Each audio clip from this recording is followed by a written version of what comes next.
All right, guys, welcome back. Today we're finally getting the birds. So we're gonna head up, we're gonna pick these guys up. We're going to pick up 100 birds, red sex links. We'll get them back here to the farm, and then we'll go through what we do the first day to 3 days, which is super important, how we're feeding, and essentially how we transition these guys to their new home. All right, let's get on the road. We're getting ready to get on the road, not driving yet because we shouldn't be doing this and driving, right? So we've got the crates loaded up and we're gonna go pick up the birds, probably about an hour, 15 hour, 20-minute drive, 2 hours, 40 minutes round trip, and probably about 30 minutes there. So all in all, about a 3 to 4 hour trip. But totally worth it. These are great birds. They're red sex links. These are proficient egg layers. And what I mean by that is that you can say by the ones that lay the blue eggs, which are awesome, but you're gonna get 100 eggs per year, where these guys that we're getting, you feed the same amount, but you get around 260 eggs a year. So it's just, they're very efficient birds. They make you a lot of eggs. And when you're running a small operation, that's super important. You have to think about your efficiency. It's why you don't see blue eggs and stuff like that in the stores. There's not a blue egg variety that's gonna lay enough eggs to offset the cost of feed. Pretty much all these chickens eat the same amount. So you're gonna be spending the same amount in feed, the same amount in egg cartons. There's nothing different other than one bird gives you about 260 eggs, another one gives you 100. And that's why we only do brown eggs. From a business standpoint, it just makes more sense. Also, while they're novel, there's really no difference between a blue egg, a white egg, and a brown egg. There's just not. The coloring of the shell, and that's it. That's why we do the brown eggs. I'm not saying it's right or wrong. It's just what we do as a business decision, what's worked for us. If you're a small farm struggling, it's something you really need to think about. Are you charging extra because you're adding those blue eggs or adding those in there? If so, okay, it might be worth it, but we just couldn't really make the numbers work. That said, we have a few Americanos. They're just our pet chickens, so we'll put these guys, so you'll see those in with the flock that we're getting. We're gonna mix everybody up. We have a rooster as well, and I always like to have a rooster in the flock. I don't know if it makes any difference on egg laying and stuff, but just from a evolutionary standpoint, there's typically a male and female, and I just feel a rooster is in there. And honestly, I just like to crow in every now and then. Reminds me I'm on a farm, and it just sets the tone some days when you hear him crowing. Now get you a good rooster. Some roosters can be jerks and those don't get to stay here. But every now and then you come across a really good rooster who takes care of the ladies, will protect them, and definitely an asset to your flock. All right, let's get on the road, go get these birds and get them back. Real quick, we have a newsletter, the Sunday Solopreneur. This comes out every Sunday about 10 a.m. I talk about how to market your products on your farm, how to use social media and websites to grow your farm. I also talk about farming, raising cattle, chickens, pigs. We go through it all, and it's about building your farm business. Sign up now, and you also get a free PDF on how to use ChatGPT to write your social media, to write your newsletters, and to help write product descriptions for your products. This is free download for signing up for the newsletter. One newsletter every 1 to 2 weeks, no spam, I promise. Check it out. I think you'll get a lot of value in learning to grow your farm or homestead, and it's free. All right, back to the video. All right, as you guys see behind me, I have 100 birds. We just picked them up. I didn't film it because people are private and I just didn't want to invade their privacy. So we're in Bridgewater, Virginia is where we're at. Beautiful country. Here you can see everybody's all nice and comfy, calm. So we got 100 birds, and actually we got 99. They were one short, but that's totally fine. Works for what we're gonna do. So we're gonna go and get on the road, get these guys back to the house. And once we get there, we'll show you what we do once we get them in, how we get them acclimated, and some things that you might wanna do on your farm to really help make sure that these birds are laying where they're supposed to, eating where they're supposed to, sleeping where they're supposed to, and such. All right, let's do it. All right, we are finally back at the farm.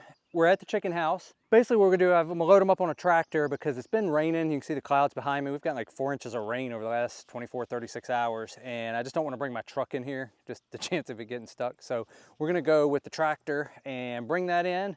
We'll set the birds. And the first thing we're gonna do, rather than let them out on pasture, is put them in the house. We'll talk about why in a minute, all right?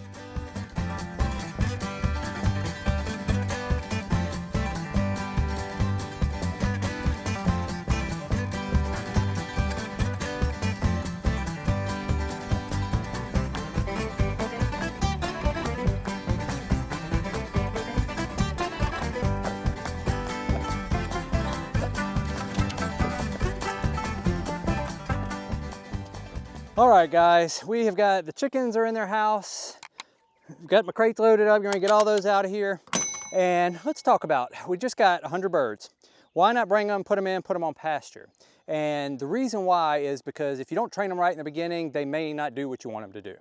We learned this the hard way. In the first 50 birds that we got, we had a structure similar to this. It was our other old house, our red house that you've seen the broiler chicks in, our brooder.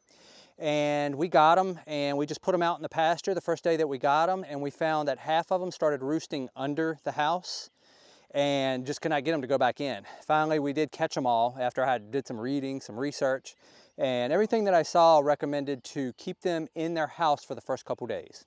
And that's so that they learn it's their safe place, 1. 2, they're out of the elements, they're safe from predators. 3, that's where all their roosts are. Of course, chickens love to roost, so it makes them more comfortable. It learns to be home, if you will.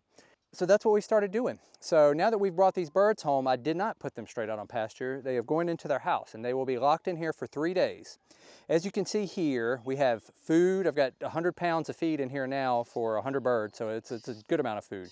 And then we've got 2 big water troughs, about 10 gallons right now, and we'll change that daily. Plenty of room for them. When we built this, it was set up for about 336 birds, I believe, when I was doing the square, like roost space and square footage. So we've got 100 birds in there. So they have plenty of room to walk around. The floor, again, is mesh, so when they poop, it's gonna fall through. Their egg boxes are in here, so this is where they'll learn. They can go in there and lay. I do have some perch poppers on the egg box, and these were magnets that you pull your roost on the inside up so it blocks them from going in, and then it opens it up at a certain time. We just found we really didn't need them. Occasionally you do get a broody chick. If so, we just pull that broody chick out and put her somewhere for a couple days and put her back in, and that works well. That's it. They just really get acclimated to their home. Now in 3 days, what we'll do is, you can kind of see these wood things sticking out behind me here. We'll open both doors, put the ramps down, and then they'll be able to come outside. And then they just come and go as they please. We don't shut it. We don't lock them in at night, and they get to come in and go as they please. They've got pasture. You can see the grass back here. And as this obviously gets eaten up, we will move them to a new pasture. So, and it's something you just have to watch. If you've had a lot of rain, that could tear up the pasture quicker. If it's been kind of droughty, it could tear up the pasture quicker. 1, because chickens love to sunbathe, and they are going to turn those dirt spots into dust baths. So that's it. First 3 days, chickens live in their house. And that's it. You know, this is the goal, to get them to a good place where they have plenty of forage, but again, letting them learn their house, training them what they need to do. Again, you can see under here, they would be roosting on the axles and everything. And unfortunately, when you go to have to move birds, if you can't contain them, it makes it hard to move them. So by training them to this house, when we go to move this whole structure, I can just go out at night, close the doors, they're all already in here. And then just early in the morning, we just get up, we pick the fencing up, we set up new fencing, we move the house in, and then we let them out to their new area. So it makes it a whole lot easier just to manage a pasture-based system, because you can easily control what you're doing with the birds. Again, we could open up a fence and drive into a fence and push them all into a new fence and close it, but in my opinion, this just works a lot easier. They're already contained, and I don't have to, it's just one less thing I have to worry about while I'm setting up pastures and such. So that's it. Let me know what you think below. If you're raising birds like this, how are you doing it?